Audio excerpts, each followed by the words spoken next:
I'm honoured to rise and take a call in the third reading, but also to take the opportunity to balance the conversations and the debate in this House. Mr Speaker, there's been lots of talk about the intent of the bill, but I want to just bring it back to what the intent and the purpose of this bill.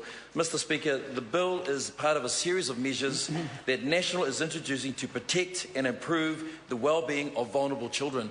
Mr Speaker, last night I was speaking to a number of young leaders, and one of the questions came from the floor was this: how do you know that when you are in politics that you know that you're making a difference?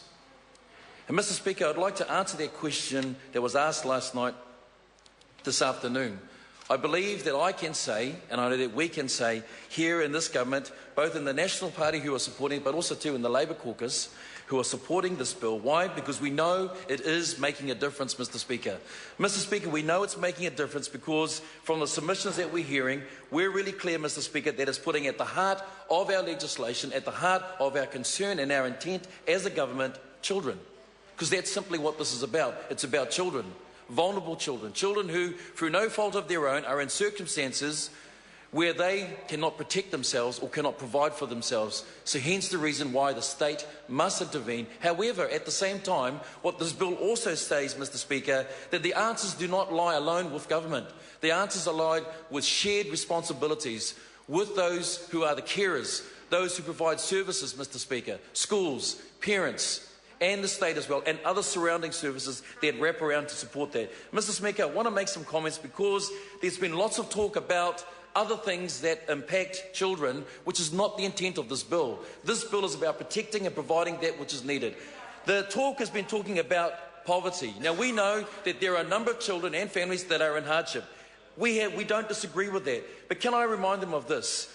The Henare O'Keefe, who was one of the candidates for Ikaroe Rāwhiti from the late Honourable Parikura Horemia, and he tells the story at a whānau ora conference that when growing up in Ruatoria, there were dirt floors. They had very little.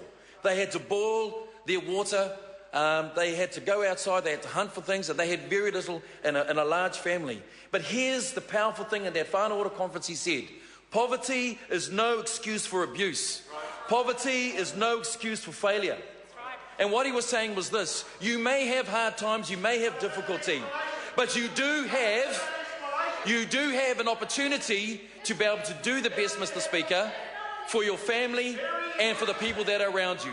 And Mr Andrew Little may barrack along, but from his own supporters that are out there, poverty is no excuse for abuse.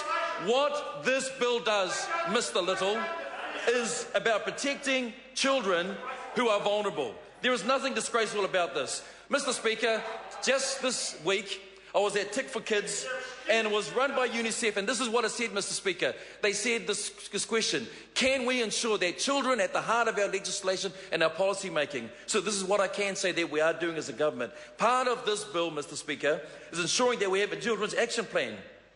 More social workers in schools and hospital. We have children in care, increased funding and services. We have children teams in Rotorua and Whangarei that have been operating.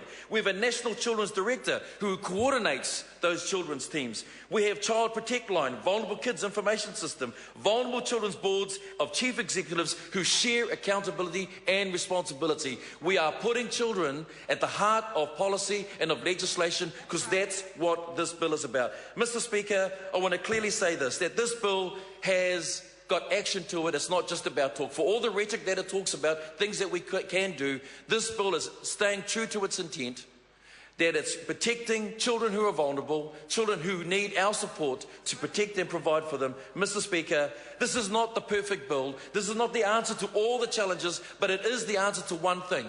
When the state needs to intervene, when it's to ensure that children are protected and provided for, then that's what this bill does. I absolutely support this bill in its third reading, but most importantly, Mr Speaker, I support this bill as it goes out to the communities, to the homes and to the places in which this bill will ensure there is shared accountability and responsibility to protect our children who are vulnerable in New Zealand. Thank you, Mr Speaker. Mr Speaker. Asanati Loloi Taylor. Tarafalava, kia ora, and thank you, Mr Speaker. I rise on behalf of New Zealand First to talk about this Vulnerable Children Bill in its third and final reading. The bill sets out to achieve some goals. It proposes solutions to problems that are much needed, given the epidemic that has been in existence for quite a while.